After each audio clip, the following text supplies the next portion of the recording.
ልጄ ዛሬ ይፈታልኛል እና ትፈታልኛለች ዛሬ አሁን ነው የምትፈታው አይናገርም ከሰንበት ትምህርት ቤት አባላት አንዷ ወይም አንዱ ወጥቶ ወደ ሌላ ሲሄድ ይሄ ልጅ ሰንበት ተማሪ ነበር አይደል እንዴ ምን ጊዜ ተለወጠ ምን ጊዜ ማሊያ ቀየረ ብላችሁ አትሳቁበት እንደው ክርስቲያኖች የምትወደው ታሟል አስቀድሳችሁ ጦማችሁን አትሂዱ እረባካችሁ መጣችሁ ስታበቁ ተጠርታችሁ ስታበቁ ከግብዣው ቦታ ተገኝታችሁ ስታበቁ አለሳት ብሎ አትሂዱ ስለ እግዚአብሔር አንድ ሰው እኔ ከእግዚአብሔር ጋር እኩል ነኝ ካለ ስድብ ነው ሰው እንዴት ግሸን ሄዶ ሳይቆርብ ይመጣል ሰው እንዴት ላሊበላ ሄዶ ሳይቆርብ ይመጣል አጌጥንበት ሰመን ተዋብንበት ፍቅርን ሞገሳችን ሆነሃል የጽድቅ ልብሳችን አማኑኤል አጌጥንበት ሰመን ተዋብንበት ፍቅርን ሞገሳችን ሰላም ጤና ይስጥልኝ የተወደዳችሁ እህትና ወንድሞቼ በመላው ዓለም የምትገኙ ኢትዮጵያና ኤርትራን እንዲሁም በአገር ውስጥ ያላችሁ ፍጹም የሆነ እግዚአብሔር ሰላም በያላችሁበት ከእናንተ ጋር ይሁን እያልኩኝ እኔ ወንድማችሁ ለዛሬም እግዚአብሔር መክረናል አብረን እንማማርበታለን ያልኩትን ቪዲዮ ሰብሰብ አድርጌ መጥቻለሁ። ፍጹም የሆነ የእግዚአብሔር ሰላም አብሮን እንዲቆይ እየተመኘሁኝ ወደ ቪዲዮቹ እሄዳለሁ። ይህንን ቻናል ታሳድጉ ዘንድ ለእህት ለወንድሞች እየላካችሁ ሼር፣ ላይክ፣ ሰብስክራይብ እያደረጋችሁ ማህበሩ ይሰፋ ዘንድ በእግዚአብሔር ፍቅር እጠይቃለሁ። መልካም ቆይታ ይሁንላችሁ። አብረን እንቆይ።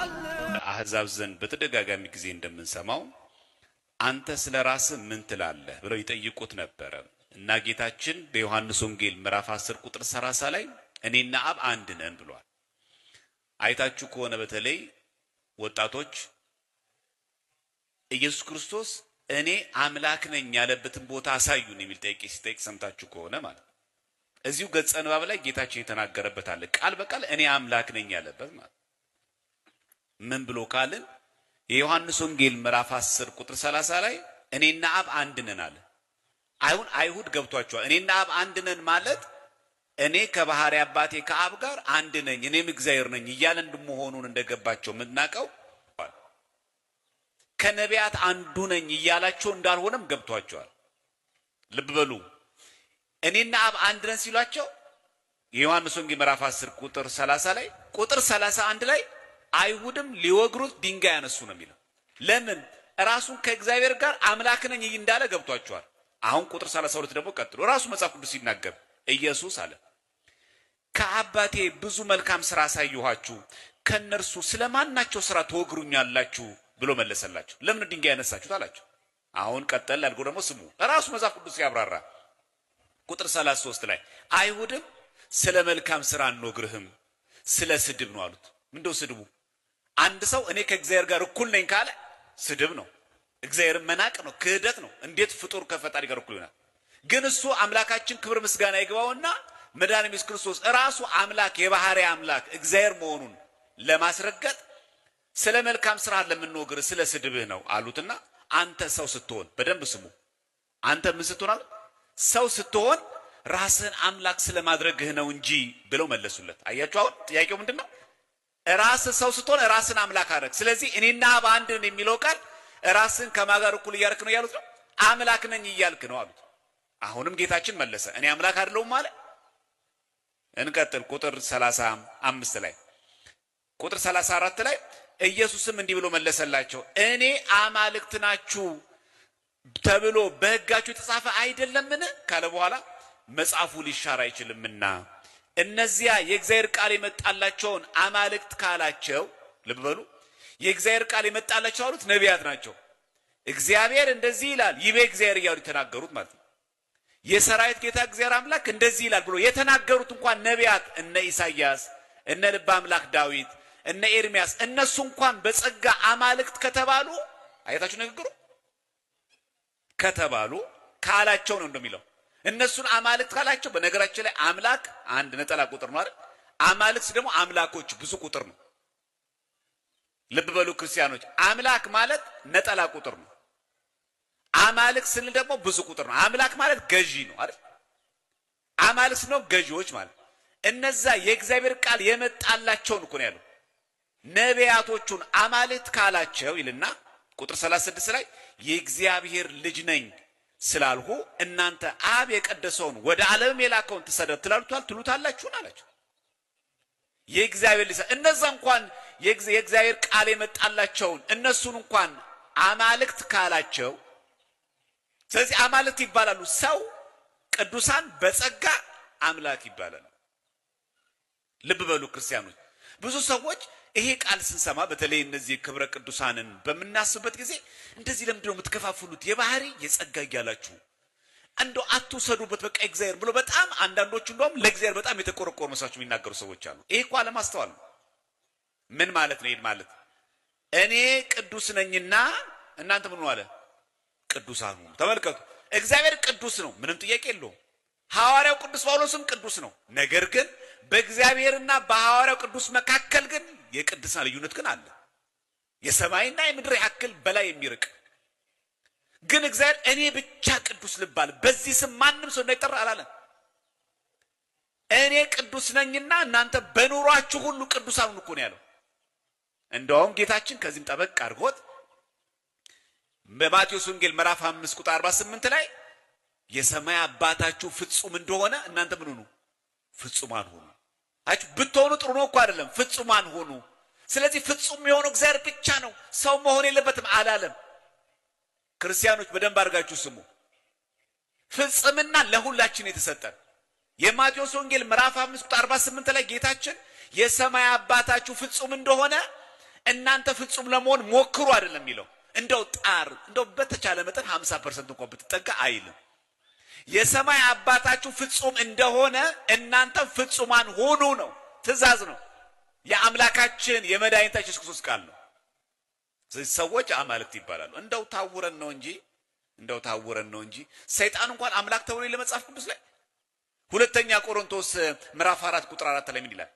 ቃል በቃል የዚህ ዓለም አምላክ የማያምኑትን ሐሳብ አሳወረ እኮ ይላል። የዚህ ዓለም አምላክ የተባለው እኮ ሰይጣን ነው። ለሰይጣን አምላክ የሚባል ነገር ስም ተሰጥቶት ያውም ሐዋርያው ቅዱስ ጳውሎስ እኮ የተናገረው የእግዚአብሔር አምላክነትን ቀምቶ ነው ሼር አድርጎት ነው አይደለም።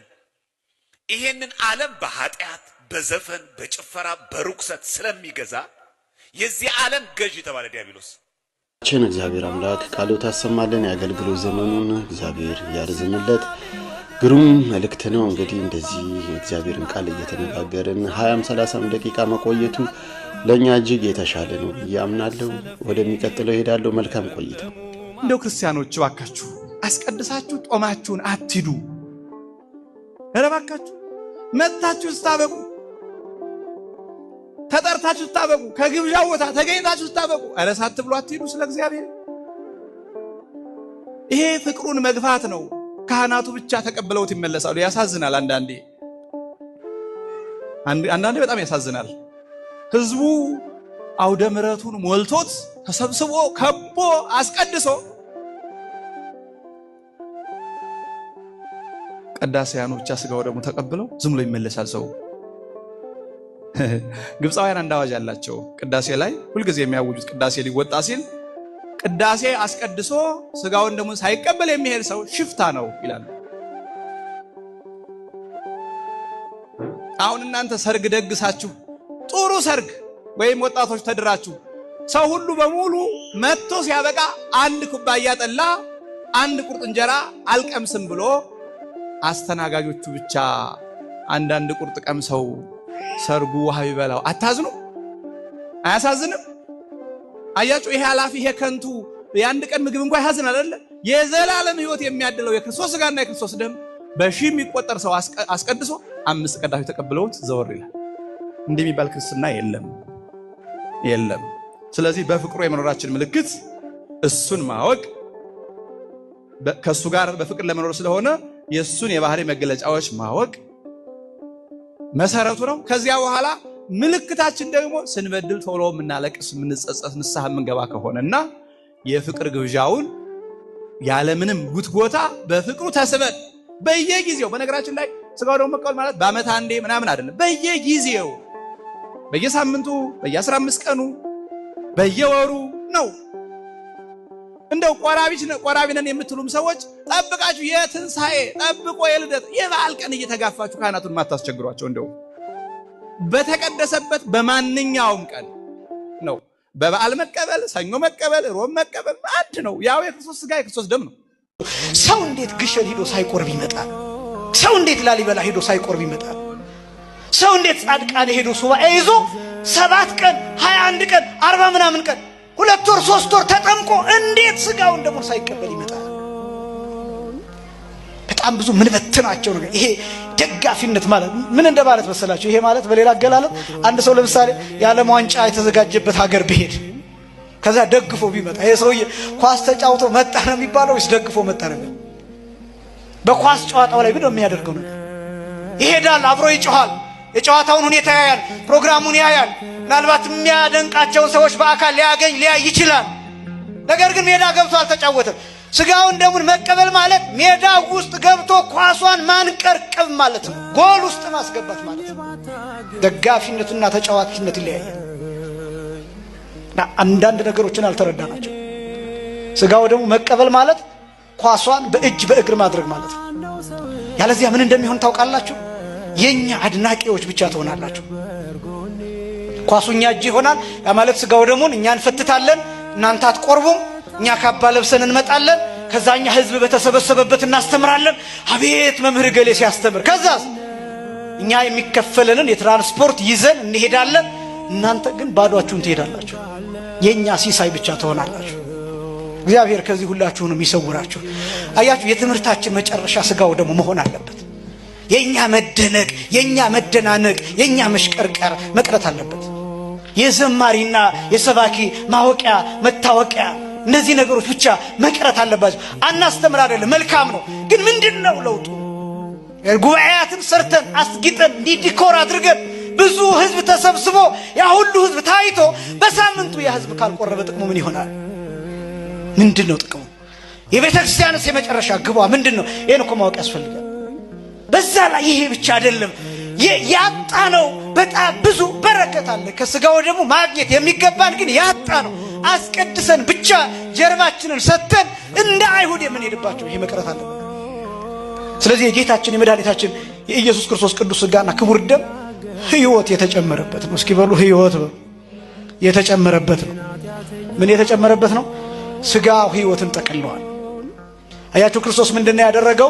ስለዚህ አነ ሞተ ነስአ ወእንቲ አሁ ሕይወተ ወሀበነ።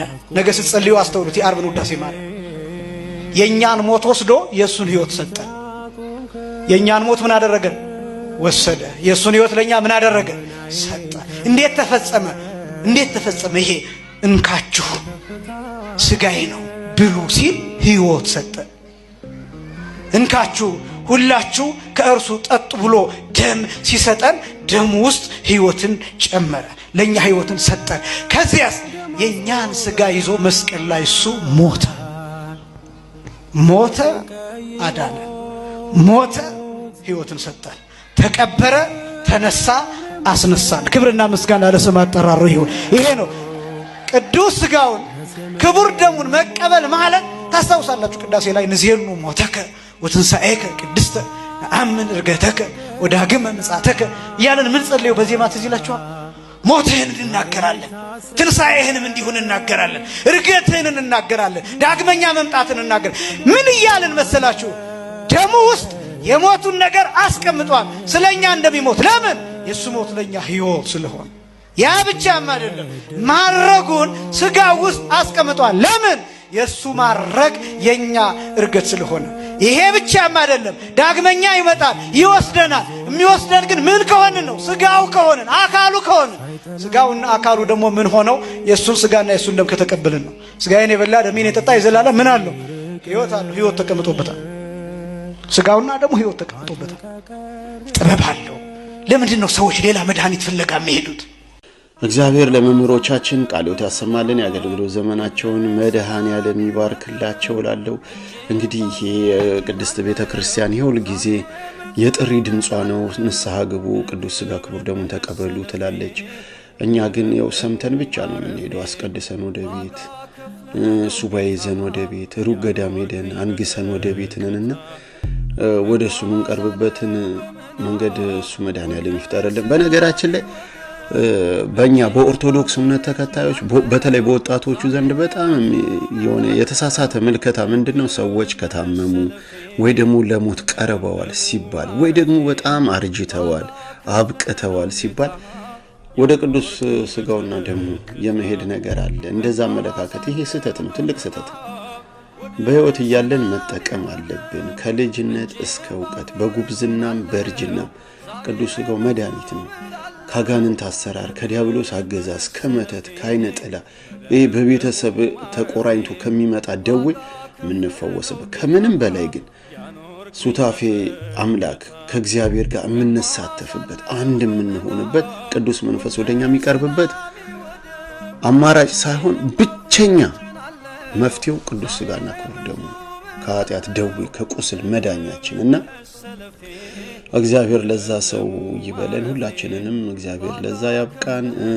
ከተቀበልን በኋላ እንስታለን። ምናልባት ደዌ ወይ እግዚአብሔር ይጨክንብናል፣ እሱ መዓት ነው እሳት ነው እንደዚህ ነው እያልን የእግዚአብሔርን የጭካኔ መንፈስ በዛ በኩል የምናሳይበት አረዳድ እሱም ትክክል አይደለም። ምክንያቱም ከስጋው ደሙን ከተቀበሉ እና ደግሞ ከወደቁ ትምህርት የሆነን ዘንድ ሐዋርያቶች ማሳያ ናቸው። ሐሙስ ቅዱስ ስጋ ክቡር ደሙን በባለቤቱ እጅ ከዋለበት ውለው ካደረበት አድረው ባለቤቱ ሙት ሲያስነሳ አይተው አምላካቸው በቅዱስ እጁ አቀብሏቸው ብትንትናቸው ነው ሐዋርያቶች። ከነሱ የሚብሰው ደግሞ ቅዱስ ጴጥሮስ 3 ጊዜ ነው ካደው። ስጋው ደሙን ተቀብሎ ሳያድር ነው ካደው። ታዲያ እግዚአብሔር ቅዱስ ጴጥሮስን አስወገደው፣ አጠፋው፣ ደመሰሰው። ታሪኩ ዛጋ አበቃ። ይሄን ያደርግ ዘንድ እግዚአብሔር ሰው አይደለም። ለዚህ ነው መማሪያ ሊሆን ነው ቅዱስ መጽሐፍ ላይ ሁሉ ነገር የተቀመጠልን። ስለዚህ ዕለት ዕለት በንስሐ ራሳችንን ወደ ካህናት አስጠግተን ለአባቶቻችን ኃጢአታችንን ተናግረን ወደ ቅዱስ ስጋው ደግሞ በቀረብን ቁጥር ኃይለ አጋንንት እየደከመ ቅዱስ መንፈስ ውስጣችን እየሰፋ አገልግሎቱ እየዳበረ በዚሁም ላይ ደግሞ በመንፈሳዊ ሕይወታችን አንድ ደረጃ ከፍ ወደ ላይ የምንልበት ነውና ለሁላችንም እግዚአብሔር አይነ ልቦናችንን ያብራልን። ወደ ቅዱስ ስጋው ወደ ክቡር ደሙ መመለሻ ዓመት ያድርግልን። አበዛውባችሁ፣ ይቅርታ። ወደሚቀጥለው ሄዳለሁ። መልካም ቆይታ። ንገሩት ለእግዚአብሔር የምትወዳት ያቺ አገልጋይ ታማለች ብላችሁ ከሰንበት ትምህርት ቤት አባላት አንዷ ወይም አንዱ ወጥቶ ወደ ሌላ ሲሄድ ይሄ ልጅ ሰንበት ተማሪ ነበር አይደል እንዴ? ምን ጊዜ ተለወጠ፣ ምን ጊዜ ማለ ያቀየረ ብላችሁ አትሳቁበት። የምትወደው ታሟል ብላችሁ አመልክቱለት። ይሄ ሰው እንዲህ ነበር አይደል? እኔን ወደ ቤተ ክርስቲያን የወሰደኝ ጸሎተኛ አይደል? እሱ ነበር አይደል? ምን ጊዜ ተለወጠ አትበሉ። ሰባኪ ነበር አይደል? አገልጋይ ዘማሪ ነበር አይደል እንዴ? ምን ጊዜ ሄዳ አትበሉ። ይልቁንም የምትወደው ታሟል በሉት። እግዚአብሔር መጥቶ እስኪመልሰው ድረስ መትጋት ማልቀስ ይገባል። ማርያም ማረታ በለቅሶ ተጠምደው ነው የቆዩት። መጣ የጎደለውን ሰው መልሶ ተካላቸው። እግዚአብሔር ለወገኖቹ ይህን ያደርጋል። ለወገኖቹ እግዚአብሔር የጠፋ ሰው ፈልጎ የሚያገኝ የሞተ ሰው መልሶ የሚያመጣ ከሆነ በእውነት ክርስቲያን እግዚአብሔር ወገኖቹ ብንሆን እንዴት መልካም በሆነ። ሁሉ ጊዜ እግዚአብሔር ወገን መሆን መልካም ነው። በችግራችን ጊዜ ሁሉ የሚደርስ ስለሆነ ነው ይሄን የምላችሁ። በቢታንያ የማርያምና የመርታ ብዙ ወገኖች ሊኖሯቸው ይችሉ ይሆናል። ግን አንዱም በዛ መጽሐፍ ውስጥ የነሱን ግዳጅ ሲፈጽምላቸው አልታየም። ከወገኖቻችሁ እግዚአብሔር ያደረገላችሁን ነገር ሊያደርግላችሁ የሚችል ማን ነው? ከወገኖቻችሁ አይን ሊሰራላችሁ የሚችል ሰው አለ እንዴ? ከወገኖቻችሁ እጅና እግር ሊያበጅላችሁ የሚችል ሰው አለ እንዴ? ከወገኖቻችሁ አንዱ ምናልባት እንደ እጅ እንደ እግር ሆኖ ለአንድ ቀን ለሁለት ቀን ሊያገለግላችሁ ይችል ይሆናል። ግን አንድ ቀን እግራችሁ ቢያዝ አንድ ቀን እጃችሁ ቢያዝ ፈቃዳችሁን ይፈጽም ዘንድ ይቻለዋልን? ደስታችሁን ይመልሳልን? አይደለም። ከእግዚአብሔር ወገን በመሆናችን ግን ሁሉን እናገኛለን ክርስቲያኖች። ስለዚህ በዚህ ደስ ሊላችሁ ይገባል ከእግዚአብሔር ወገን በመሆናችሁ። በዚህ ልትኮሩ ይገባል ከእግዚአብሔር ወገን በመሆናችሁ። በዚህ ልትጽናኑ ይገባል። ከማን ወገን በመሆናችሁ? ከእግዚአብሔር ወገን በመሆናችሁ ልትጽናኑበት ልትደሰቱበት ይገባል። ሁሉም የተሟላ የሚሆነው ከእግዚአብሔር ወገን ስንሆን ስለሆነ ነው። ለእግዚአብሔር እኛ የተለየን ስንሆን እግዚአብሔርም ለእኛ የተለየ ይሆናል። እኛ እኮ ለእግዚአብሔር የተለየን፣ ምክንያቱም እንደ ሌላው ፍጥረቶቹ ብቻ አይደለንም፣ ልጆቹ ነን። በልጅነት መንፈስ ነው የለየን። ስለዚህ እግዚአብሔር አባታችን ነው።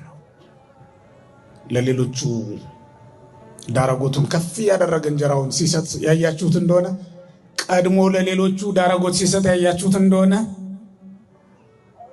አትቅኑ። ምክንያቱም እናንተን ዝም ያላችሁ እናንተን ያለፋችሁ የሱ የሆነው ሁሉ እናንተ ስለሆነ ነው። አንዳንዴ አባት እንደዚህ ያደርግ የለ ለጎረቤት ያስቀድማል። ስጦታም ማንኛውንም ነገር ለጎረቤት ያስቀድማል።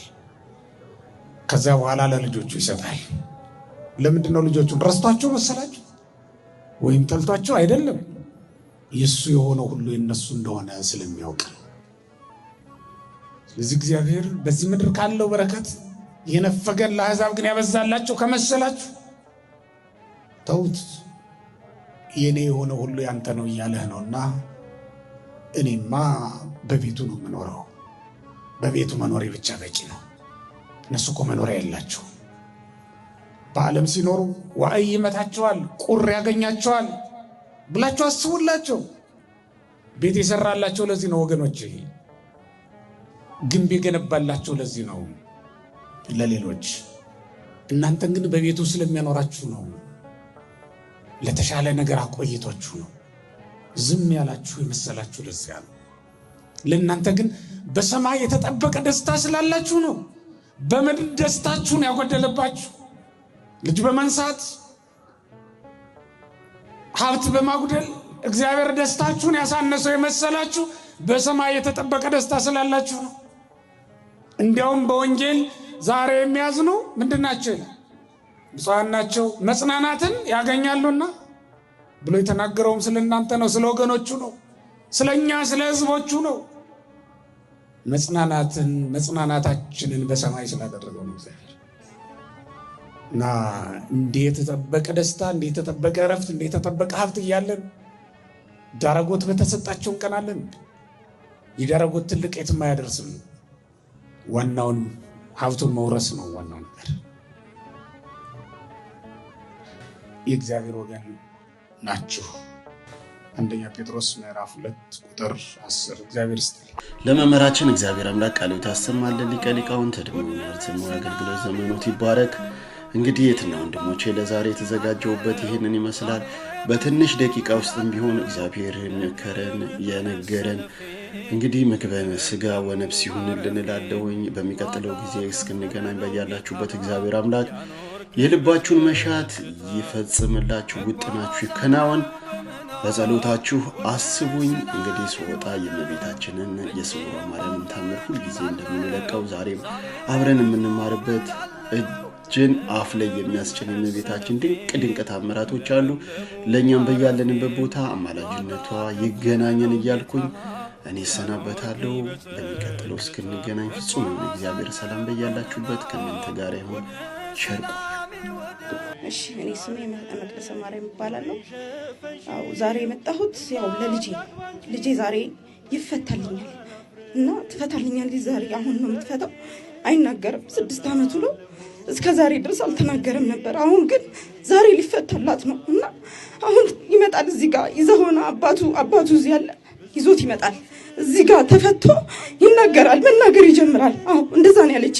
አው ዛሬ ተፈቶልሽ ያወራል። እንጀራም ይበላል፣ እዚህ ይበላል፣ እዚህ በደንብ አድርጎ ይበላል። ቅብስ እስከሚል ድረስ እዚህ ነው የሚበላው። በልቶ አያውቅም። አይበላም ነበር። አው ምንም ነገር አይበላም። ከዛ አሁን ነው የሚበላው። አሁን እዚህ መጣ ነው የሚበላው። አው ይበላል። ይሁንና ይሄ ነው። አው አያወራም፣ አይናገርም። አው ምንም አይናገርም። ምንም አይናገርም። አሁን ግን ያወራል። እዚህ ጋር ሁላችሁም የእሷ ቀን ነው ዛሬ። አዎ ብላለች።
ትመሰክራለች። አዎ የሷም ይፈታል። አሁን ዛሬ የሱ ነው የተፈታለት የሱ አንተ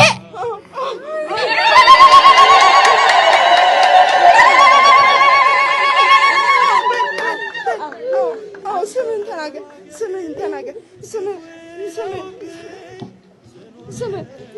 ሙርፋያለ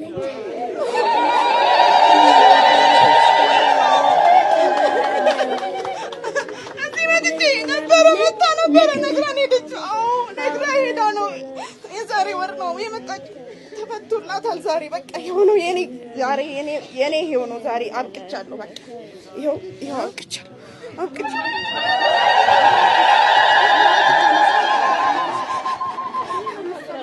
በመስቀሉ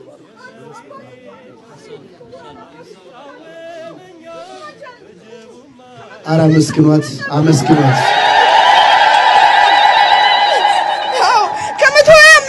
ይበልጣል። ብዙ ነው። አይታቸዋለች። ማታ በህልሟ አሳይታታለች። በዚህ በኩል ሲገቡ በዛ ደግሞ ሲያጥሙ አሳይታታለች። አዎ እህቷም የሞተችውን እህቷን እዛ ጋር አሳይታታለች። የዚህች ልጅ ታሪክ ብዙ ነው። ገና ይነገርላታል። ገና ብዙ ነው። ያንሳል። ለድንግል ማርያም ያንሳል። በእውነት እኛ ስንናገር ቀልድ አይደለም። የእግዚአብሔር ልጆች እመቤታችን በዕለተ ቀኗ አንደበቱን ይህን ሕፃን ይህን ብላቴና ፈታዋለች። ክብር ምስጋና ይግባት። የሁላችንንም እስራት እሷ ትፍታልን። በእውነት ይህ ሕፃን አያሳዝንም? በመጀመሪያ ምን ብሎ አማተበ? በስመ አብ ብሎ አማተበ። እንደነ ተክልዬ ክብር ምስጋና ይግባት። በእውነት ክብር ምስጋና ይግባት።